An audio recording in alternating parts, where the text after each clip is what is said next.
नमस्कार, स्वागत है आप सभी का हमारे कार्यक्रम में। दिल खुशी से झूम उठता है जब बोर्ड परीक्षाओं के नतीजे आते हैं और हेडलाइंस बनती हैं कि बेटियों ने फिर बाजी मारी, अव्वल आई बेटियां, माँ बाप का मान बढ़ा रही हैं बेटियां। लेकिन वही बेटियां जब उच्च शिक्षा की ओर बढ़ती हैं तो वहाँ उनकी संख्या कुछ कम हो जाती है। नौकरी, बिजनेस या न्यायिक जैसे क्षेत्र में उनकी संख्या बेहद सीमित हो जाती है। वित्त मंत्री निर्मला सीतारमण ने बजट पेश करते हुए लड़कियों की मातृत्व और शादी की उम्र तय करने को लेकर एक बार फिर नए सिरे से एक कमेटी गठित करने की बात कही। जो फिलहाल जो उम्र है वो 18 वर्ष है, उसे क्या बढ़ाकर 21 वर्ष किया जाना चाहिए? क्या वो समय आ गया है? ये मूलतः मातृत्व मृत्यु दर में कमी लाने के लिए है, लेकिन इसके साथ ही लड़कियों की ओवरऑल डेवलपमेंट के लिए भी है कि उनको पढ़ाई का ज़्यादा समय मिलेगा, करियर बनाने का ज़्यादा समय मिलेगा, आत्मनिर्भर होने के मौके बढ़ेंगे। तो आज हम इस कार्यक्रम में इसी मुद्दे पर चर्चा करेंगे। हमारे साथ स्टूडियो में मौजूद हैं डॉक्टर राजकुमारी, आप असिस्टेंट प्रोफेसर हैं। हमारे साथ भारती पंचोली जी हैं, आप सामाजिक कार्यकर्ता हैं, और डॉक्टर निधि हैं हमारे साथ, आप स्त्री रोग विशेषज्ञ हैं। तो आप तीनों का हमारे कार्यक्रम में बहुत बहुत स्वागत है।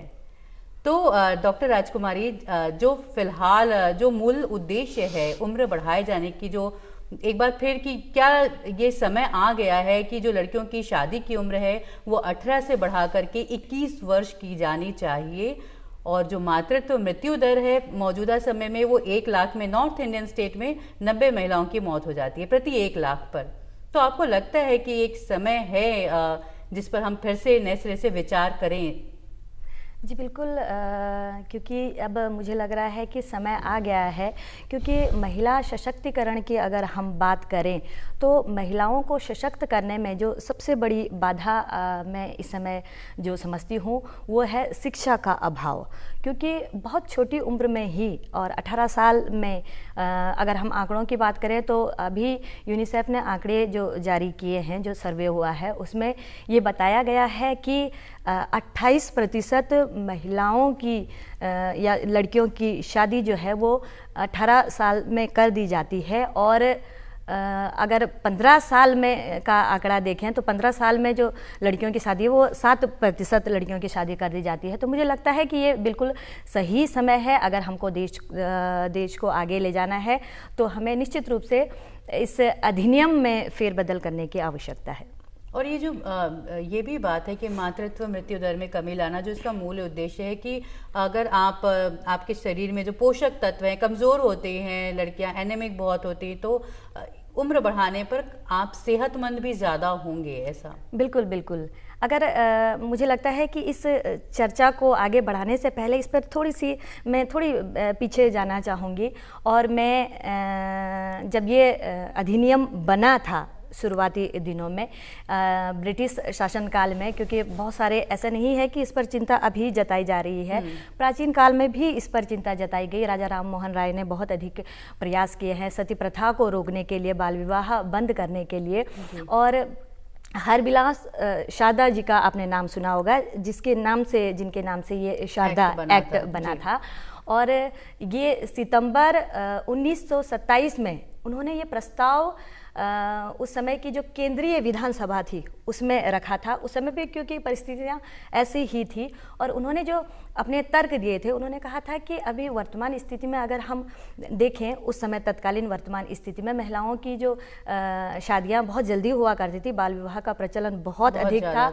और महिलाएं, छोटी बच्चियां जो उस समय विधवा हो जाया करती थी, मात्र 2 रास्ते उनके पास थे। एक तो या तो वह सती हो जाए, और उस समय पुनर्विवाह का प्रचलन नहीं था, तो दूसरा रास्ता था कि वो जीवन पर्यंत सामाजिक जो प्रताड़ना है उसको झेले। तो इस परिस्थिति से उभरने के लिए उस समय शारदा जी को लगा कि इस प्रकार का एक्ट आना चाहिए, और उन्होंने एक धार्मिक मान्यता को भी इसमें जोड़ा था। उन्होंने कहा था कि जो कानून के प्रणेता हैं मनु ने मनुस्मृति में कहा है कि लड़कियों की शादी जब वो वयस्क हो जाती है उसके 3 वर्ष के उपरांत करनी चाहिए। और अगर मैं आयुर्वेद के जो संदर्भ में बात की जाए तो उस समय धन्वंतरी ने जो लिखा था, उन्होंने लिखा था कि 16 वर्ष की आयु में महिलाएं वयस्क होती हैं। अगर 3 वर्ष और जोड़ दिया जाए तो वो 19 वर्ष हो जाता है। तो प्राचीन काल में भी महिलाओं की शादी की उम्र 19 तय की गई थी।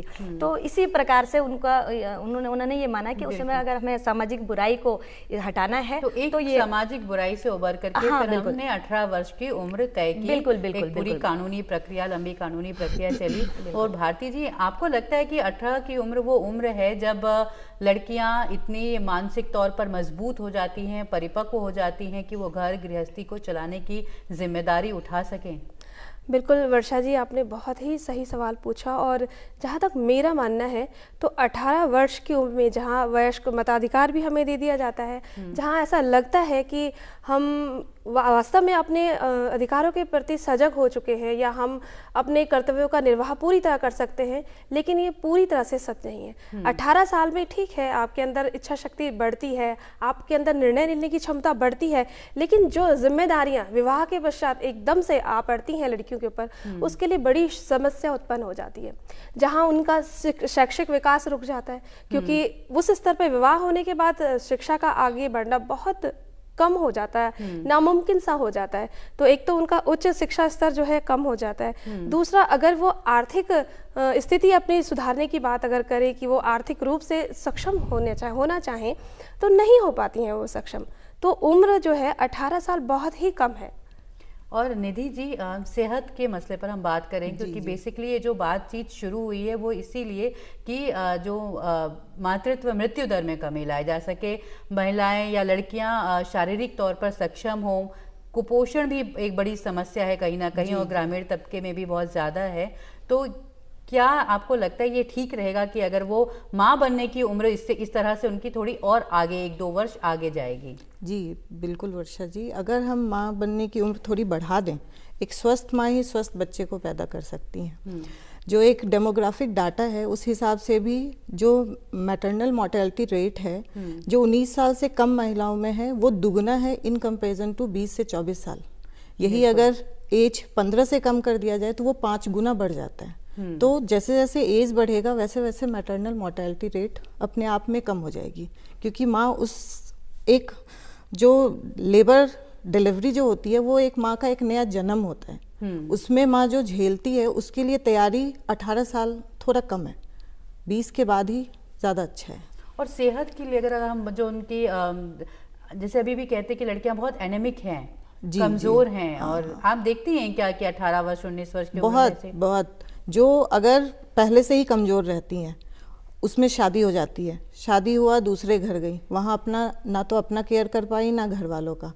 अगर उस पर से प्रेगनेंसी हो गई फिर तो उनके लिए और ख़तरे वाली बात, क्योंकि प्रेगनेंसी में अपने आप एनीमिया होता है, वो अपने पे ध्यान नहीं दे पाती हैं, ना घर वाले ध्यान दे पाते हैं। तो एनीमिया एक ऐसा कॉज है जो कि मैटरनल मोर्टेलिटी रेट का one of the commonest cause है। और मोस्ट ऑफ द कॉज जो भी मैटरनल मोर्टेलिटी के हैं वो हम बचा सकते हैं, अपनी रिसोर्सेस उन महिलाओं तक पहुंचाएं तो हम उस रेट को कम कर सकते हैं। उसमें कोई ऐसा होता है ना कि डेथ हो गया उसका कोई कॉज नहीं है, ऐसा कोई भी कॉज नहीं है जिसका कोई हम प्रिवेंट नहीं कर सकते। इसलिए अगर हम थोड़े सजग हो जाएं, थोड़ा ग्रामीण लोगों की जागरूकता बढ़ा दें तो हम जरूर से मैटरनल मोर्टेलिटी रेट कम कर सकते हैं। जो इंडिया में कम हो रहा है, जो पहले 212 था अब 112 हो गए, कम हो रहे हैं, लेकिन 112 भी माएँ क्यों जाएं? यंग माएँ हैं, यंग बच्चों की माएँ हैं, वो 112 भी हमारे इंडिया की माएँ क्यों जाएं? इसके लिए हमें थोड़ा और जागरूक होने की ज़रूरत है। ठीक है। और राजकुमारी जी, अभी भी जैसे आपने भी बताया कि कम उम्र में 18 वर्ष की उम्र तय है, लेकिन 15 वर्ष की उम्र में भी शादियां होती हैं। बाल विवाह अब भी कई जगहों पर मतलब हमारे समाज में है, वो कम हो गया है स्तर, लेकिन बचा हुआ है।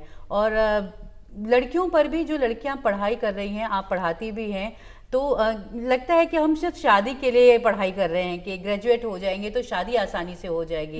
एक इस तरह की सोच कहीं ना कहीं छिपी होती है। हाँ जी बिल्कुल। मैं इससे पहले डाकपत्थर डिग्री कॉलेज से पहले मैं जौनपुर टिहरी गढ़वाल में थी और ग्रामीण क्षेत्र था, तो बहुत सारे ऐसी लड़कियां मेरे सामने आती थी जो शादी हो गई, फर्स्ट ईयर में एडमिशन तो ले लिया उन्होंने, फर्स्ट सेमेस्टर में एडमिशन तो ले लिया, 120 सीटें हैं, फुल सीटें भर जाती हैं, लेकिन वो लास्ट सेमेस्टर तक पहुंचते पहुंचते वो 90 और 80 पर आ जाती हैं। तो इससे आप अंदाज़ा लगा सकते हैं कि मात्र शादी करने के लिए ठीक है कि बीए कर रही है लड़की, और जैसे ही उनकी शादी हो जाती है तो ससुराल पक्ष उसको एग्ज़ाम देने नहीं देता। बहुत सारी ऐसी शिकायतें भी वो मुझसे करती थी कि मेरे ससुराल वाले मुझे नहीं भेज रहे हैं। और इससे मुझे लगता है कि 18 साल की उम्र में माँ बनना ये एक महिला के लिए बहुत कष्टदायक भी है।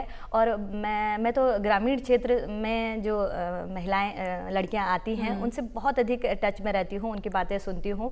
तो बहुत बार ऐसा होता है कि वो घास काटते हुए बच्चे जनती है, इस 21वीं सदी में भी मतलब घास काटते हुए बच्चे जन रही हैं। क्योंकि वो अज्ञानी हैं, उनको वो छोटी बच्ची है, 18 साल में जागरूक नहीं है। तो मुझे लगता है कि ये एक बहुत अच्छा कदम है।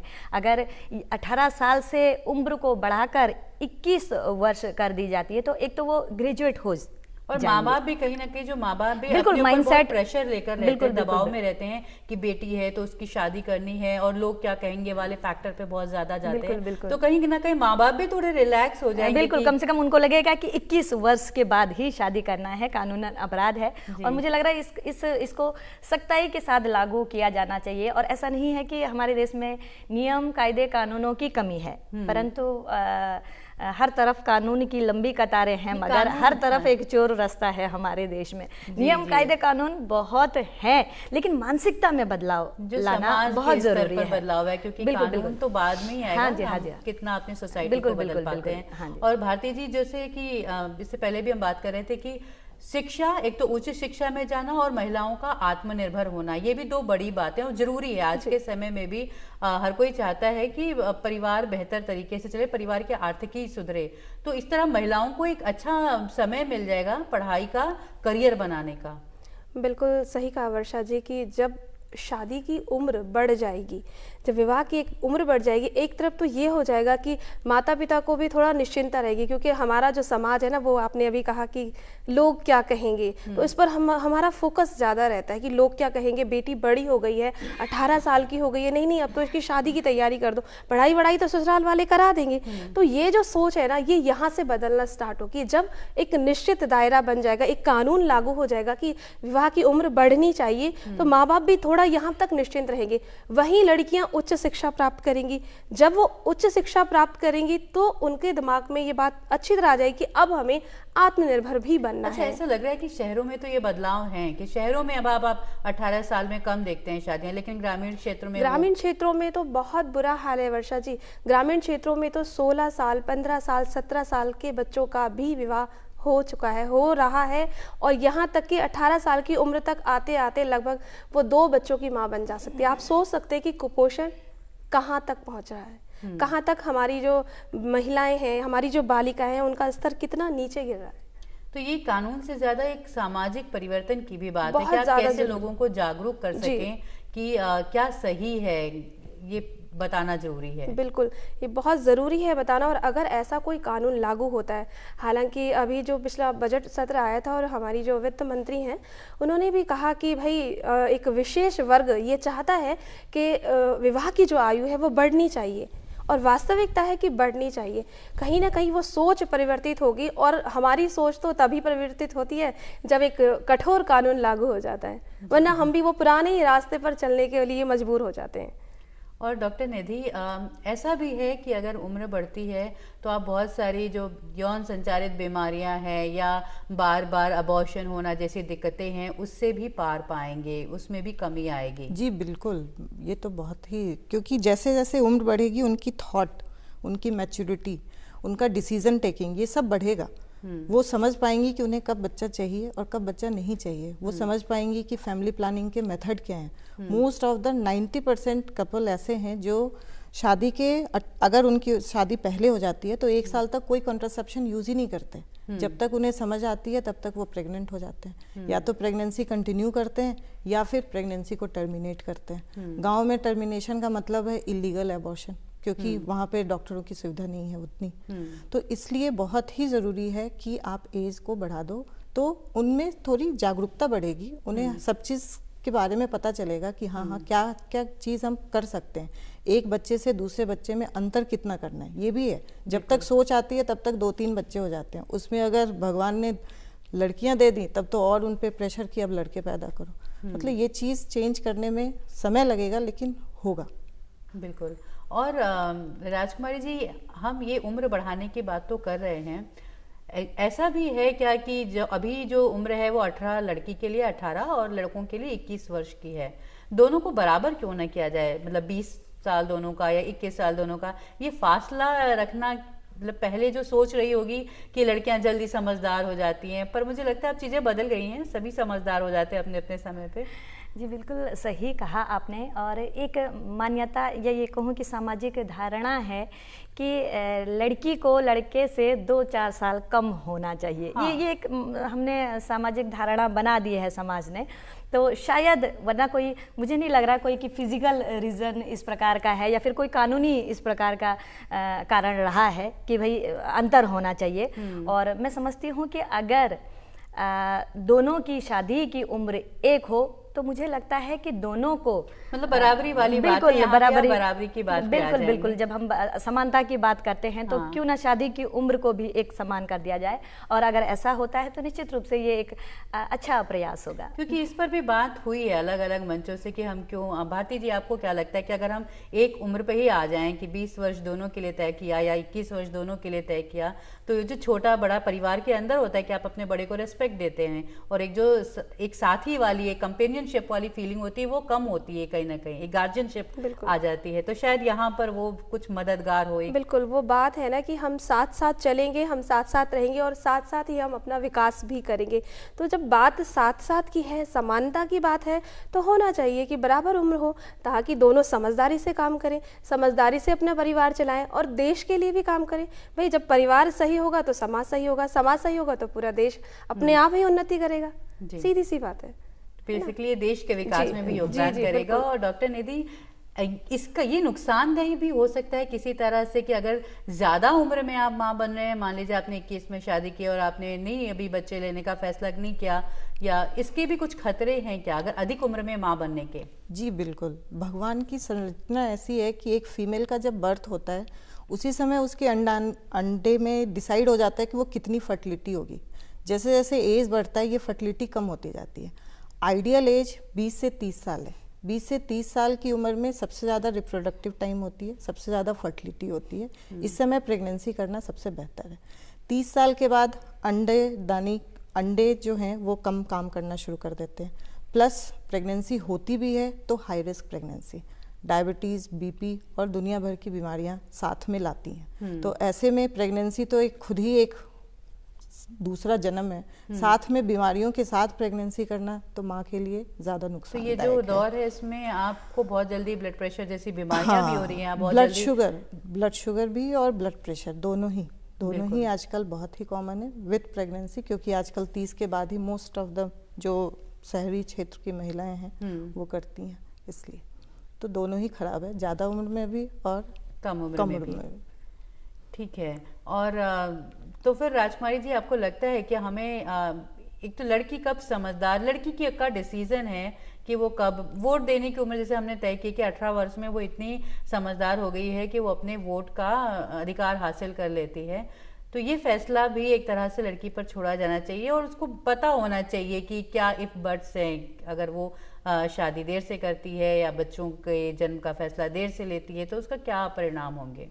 जी बिल्कुल, क्योंकि शादी का जल्दी होना मतलब कि बच्चे पैदा करने के वर्षों में बढ़ोतरी, तो हमारे जो देश की ही नहीं बल्कि मैं पूरे विश्व की एक बहुत बड़ी समस्या जो जनसंख्या बढ़ोतरी हो रही है, ये एक विभत्स समस्या के रूप में खड़ी हो रही है। अभी हाल ही में एक यूनेस्को ने एक सर्वे जारी किया है और जिसमें आप देखेंगे कि 1 जनवरी 2020 को तकरीबन चीन में 42,000 बच्चे पैदा हुए और वहीं भारत में 67,000 बच्चे पैदा हुए। तो मतलब आप समझ सकते हैं कि हमने चीन को भी पछाड़ दिया है और किसी चीज़ में पछाड़े न पछाड़े पर जनसंख्या में हम बहुत तेज़ी के साथ आगे बढ़ रहे हैं। तो मुझे लगता है कि अगर शादी की समय सीमा को थोड़ी सी और अधिक बढ़ा दिया जाए तो ये जनसंख्या वृद्धि जो बहुत तेजी के साथ हो रही है उसमें भी कमी आएगी। डॉक्टर निधि की भी बात लेना चाहूंगी कि ये ठीक है क्योंकि आपकी उम्र जो है वो जो कंसीव करने की उम्र है वो थोड़ी आगे बढ़ जाएगी, तो इससे फर्क पड़ेगा आबादी नियंत्रण में भी। जी जी, मैंने पहले भी बताया ना, भगवान ने वो फिक्स कर दिया है, वो अंडेदानी एक समय के बाद काम नहीं करेगी। तो अगर आप थोड़ा सा एज बढ़ा दोगे तो उतना एज तो कम से कम फर्टिलिटी का टाइम बचा दिया ना, तो जनसंख्या में थोड़ा बहुत तो प्रभाव जरूर करेगी। जी, और भारती आपको क्या लगता है कि किस तरह से एक लड़की को जो एक आत्मनिर्भर महिला बने, क्योंकि अभी तभी हम लड़कियां भी जो महिला सशक्तिकरण के बहुत सारे कार्यक्रम चलाए जा रहे हैं, बेटी बचाओ बेटी पढ़ाओ योजना भी बहुत सफल है। इस बार के बजट में आवंटन में बढ़ाया गया है, जो महिलाओं से रिलेटेड प्रोग्राम्स हैं उनको ज़्यादा पैसे दिए ताकि हम ज़्यादा सशक्त, हमारी महिलाएं स्वतंत्र हों, आत्मनिर्भर हों। तो इस लिहाज से ये इन चीज़ों को ध्यान में रखकर ही फैसले लिए जाने चाहिए। बिल्कुल वर्षा जी, और जहाँ बेटी पढ़ाओ और बेटी बचाओ अभियान की हम बात करें, क्योंकि ये स्टार्टिंग में कुछ ही जिलों में लागू किया गया था, कुछ ही प्रदेशों में लागू किया, बाद में ये पूरा देशव्यापी अभियान बना। और पिछली सरकार ने जब ये अभियान चलाया तो इसका परिणाम भी बहुत सुखद रहा है, क्योंकि बच्चों का जो विद्यालय में एडमिशन लेने का जो अनुपात है उसमें बढ़ोतरी हुई है। और वहीं जब वो बालिका बड़ी होती है, 18 वर्ष या 18 वर्ष से ऊपर वो उच्च शिक्षा को प्राप्त करती है, तो एक डिसीजन पावर उसके अंदर आती है। उसे कैसे अपने परिवार को चलाना है, किस समय उसे बच्चे को जन्म देना है, उस बच्चे की परवरिश कैसे करनी है, एक अच्छा सामाजिक माहौल हम उसे कैसे दे सकते हैं, ये सब चीज़ों में बढ़ोतरी होगी। और वहीं जनसंख्या वाली बात पे आती हूँ कि जनसंख्या वास्तव में एक विकराल समस्या है हमारे देश की, पूरे विश्व की, तो कहीं ना कहीं इसमें उसका प्रभाव जरूर पड़ेगा। बिल्कुल। और राजकुमारी आपको भी लगता है कि सामाजिक तौर पर, जो आबादी के तौर पर हम अगर हर तरह से बात करें तो फर्क पड़ेगा अगर लड़की की उम्र अधिक होगी? वो जैसे कि उद्यमिता के क्षेत्र में बहुत कम महिलाएं हैं, न्यायिक क्षेत्र में मात्र कुछ फीसदी महिलाएं हैं, तो वो लड़कियां जो बोर्ड परीक्षाओं में अव्वल आ रही थी, जो टॉप कर रही थी, वो कहाँ चली गई? वो जो दबाव होता है एक लड़की के ऊपर परिवार के अंदर, शादी, फिर बच्चा, फिर उसके बाद वो पारिवारिक जिम्मेदारियों में ही घिर जाती हैं। तो ये समय और उनके पास डिसीजन लेने की क्षमता भी बढ़ेगी कि उन्हें भविष्य में खुद को, अपने परिवार को किस तरह से लेकर आगे बढ़ना है। बिल्कुल सही कहा आपने, क्योंकि आज की डेट में अगर हम देखें तो 28% महिलाएं कामकाजी हैं।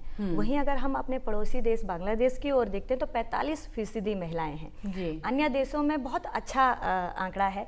यहाँ पे अगर आप देखेंगे तो पूरा का पूरा पारिस्थितिकीय तंत्र महिलाओं पर टिका होता है।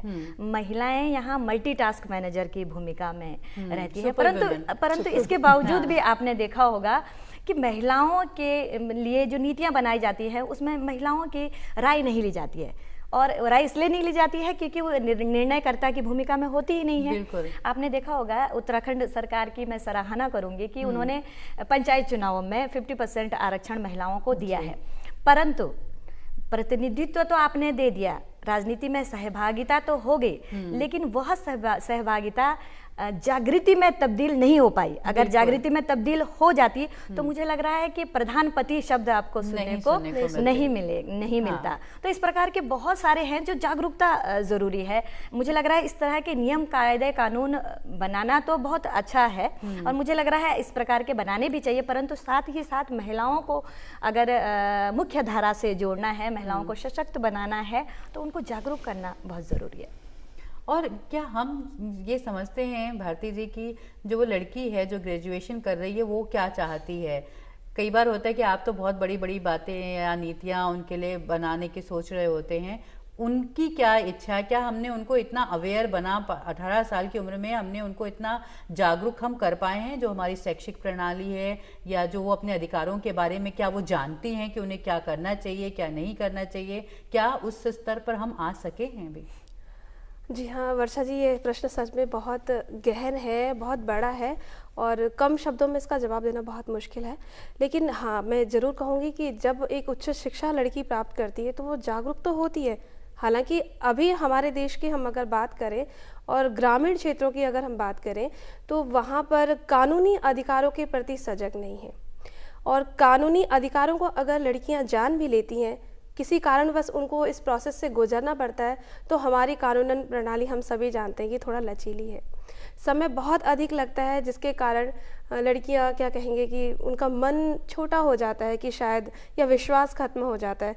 तो कहीं ना कहीं वो इस चीज़ों से बचना चाहती हैं, कानूनन दृष्टि से भी बचना चाहती हैं।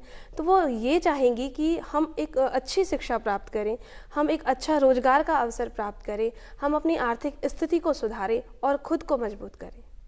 जी, और डॉक्टर निधि, एक मानसिक तौर पर भी मजबूती की जो बात होती है, एक साइकोलॉजिकल इफेक्ट, क्योंकि माँ अगर स्वस्थ होगी, माँ अगर हेल्दी होगी, अच्छा सोचेगी, समझ में होगी, अच्छी समझ रखेगी, तभी वो बच्चे को भी वो अपने ज़्यादा अच्छी तरीके से पाल सकेगी। तो अगर उम्र बढ़ती है या 20-21, हमने 2 साल भी अगर उम्र बढ़ाया, तो इसका असर ये भी पड़े उसकी मानसिक अवस्था पर भी पड़ेगा। जी बिल्कुल, मानसिक अवस्था पे पड़ेगा, उनके डिसीजन लेने पे पड़ेगा। वो सोच पाएंगी कि आगे क्या करना है, क्या नहीं करना है, इसलिए इस पे तो बहुत ही ज़्यादा असर पड़ेगा। और क्या लड़कियां, जैसे आपके पास मान लीजिए महिलाएं आती हैं, तो वो इतना समझदार होते, इतने जागरूक होते कि उन्हें अपनी सेहत के बारे में, कि उन्हें कैल्शियम चाहिए, उनको आयरन चाहिए, उनका शरीर तैयार है, उनका मन तैयार है, इसकी समझ रखती हैं वो? कम, बहुत कम। जैसे जैसे एज बढ़ता है तभी उन्हें समझ में आती है। एज कम तो उन्हें समझ में नहीं है, उन्हें लगता है शादी हुई है, प्रेगनेंसी करना ही है, प्रेगनेंसी करना है। क्योंकि मोस्ट ऑफ द क्या होता है, आजकल डॉक्टर को तो दिखाते ही नहीं है, घर पे इलाज, सासू माँ का इलाज चल रहा है, माँ का इलाज चल रहा है। अभी भी गांव की महिलाएं वही है, सीधे डिलीवरी, वो भी अगर घर पे नहीं हो रहा है तो हमारे पास पहुंचती हैं बहुत सारे। तो वो ऐसे महिलाओं की मैटरनल मोर्टेलिटी रेट ज़्यादा होती है, क्योंकि वो ऑलरेडी कुपोषण में रहती हैं। उनमें अगर एक भी ट्रॉमा, अगर पीपीएच हो गया, अगर ज़्यादा ब्लीडिंग हो गई, तो हम कुछ नहीं कर पाते हैं, क्योंकि उनमें टॉलरेंस ही कम है, उनको झेलने की शक्ति ही नहीं है। इसलिए बहुत सारी ऐसी महिलाएं हैं। शहरी क्षेत्र में महिलाएं बहुत ही ज़्यादा कॉन्शियस हैं, वो अपने आप को और बहुत ही ख्याल रखती हैं आजकल प्रेगनेंसी में। लेकिन जो ग्रामीण क्षेत्र में, जहाँ मेन प्रॉब्लम है, वहाँ स्टिल अभी भी प्रॉब्लम है। वो महिलाएं अभी भी अपनी प्रेगनेंसी का इम्पोर्टेंस नहीं समझ पाती, अपने खान पान को लेकर भी इतनी अपने खान पान का तो सोचती नहीं है, वो तो बस दूसरे ही के खान पान दूसरे ही की सेवा में लगी रहती हैं ग्रामीण क्षेत्रों में। इसका असर शिशु मृत्यु दर पे भी पड़ेगा? जी बिल्कुल, माँ स्वस्थ रहेंगी तभी बच्चा स्वस्थ रहता है। एक डाटा के हिसाब से अगर जो शिशु मृत्यु दर है, जिन महिलाओं का उम्र 19 साल से कम है, उसमें 60% है। 60% शिशु मृत्यु दर 19 साल की कम महिलाओं में है। जैसे जैसे एज बढ़ता है, शिशु मृत्यु दर अपने आप कम हो जाती है। क्यों? क्योंकि शिशु मृत्यु दर का मेन कारण ऐसी महिलाओं में लो बर्थ वेट, माल न्यूट्रिशन, डेवलपमेंटल डिले, ये सब उन शिशुओं में ज़्यादा होते हैं जिनकी उम्र 19 साल से कम रहती है। इसलिए शिशु मृत्यु दर में तो पूरी फर्क पड़ेगा अगर माँ की उम्र हम बढ़ा देते हैं। तो जो हमने ये बातचीत की राजकुमारी जी, आपको लगता है कि क्या हम इतना ये सहमत हैं कि उम्र अगर 2 वर्ष भी बढ़ाई जाए तो इसका एक पर्सनालिटी के तौर पर, एक लड़की की पर्सनालिटी, उसको जो मिलता है समय, परिवार जो है वो समय भी कम देता है ना आपको, कि आप पर प्रेशर रहता है कि आपको शादी ही करनी है अंत में जा करके, तो वो करनी है, वो अच्छी बात है, लेकिन आपको खुद को तैयार करने का एक अच्छा समय मिल जाएगा हर लिहाज से, आर्थिक तौर पर, मानसिक तौर पर, शारीरिक तौर पर। बिल्कुल सही, आपने बिल्कुल सही कहा है। क्योंकि जब महिलाओं की उम्र में बढ़ोतरी होगी, शादी की उम्र में बढ़ोतरी होगी, तो वो अपने बारे में सोच पाएंगे। अभी अगर आप देखें, भारत रत्न की मैं अगर बात करूं तो 48 विभूतियों को ये भारत रत्न मिल चुका है, और आधी आबादी यहाँ महिलाओं की है, उसमें सिर्फ मात्र 5 महिलाएं हैं। तो शादी की उम्र बढ़ेगी, वो पढ़ेंगी, लिखेंगी, अपने प्रति जागरूक होंगी, तो मुझे लगता है ये आंकड़ा बढ़ेगा। हर क्षेत्र में उनकी बिल्कुल, हर क्षेत्र में बढ़ेगी। अगर महिला उद्यमिता में देखें तो भी बहुत पीछे हैं। बिल्कुल, अगर महिला सांसदों की बात करें तो वो भी बहुत कम है। बिल्कुल, तो शायद ये एक फर्क पड़ेगा। और मुझे लगता है कि हम सब यहाँ पर सहमत हैं कि कुछ उम्र बढ़ाई जा सकती है, 1 साल 2 साल हम आगे उम्र कर सकते हैं, ताकि एक अच्छा, एक लड़की को एक अच्छी अवसर मिले उसके लाइफ के लिए। तो आप सभी हमारे स्टूडियो में आए और अपनी राय हमें दी, इसके लिए आप लोगों का बहुत बहुत शुक्रिया। Thank you. तो जो बात हो रही है कि लड़कियों की शादी की उम्र बढ़ाने की और मातृत्व की उम्र बढ़ाने की, जिससे वो ज़्यादा मैच्योर हों, अपने डिसीज़न लेने के लायक बन सकें, और इसके साथ ही जो उनका पढ़ाई है, उनका करियर है, आत्मनिर्भर बनने का जो समय है वो भी उसमें भी इजाफा होगा। सबसे बड़ी बात है कि मातृत्व मृत्यु दर में कमी आएगी, शिशु मृत्यु दर में कमी आएगी। तो इस लिहाज से ये जो मंथन चल रहा है ये एक सही दिशा में किया गया प्रयास कहा जा सकता है। कार्यक्रम में इतना ही। नमस्कार।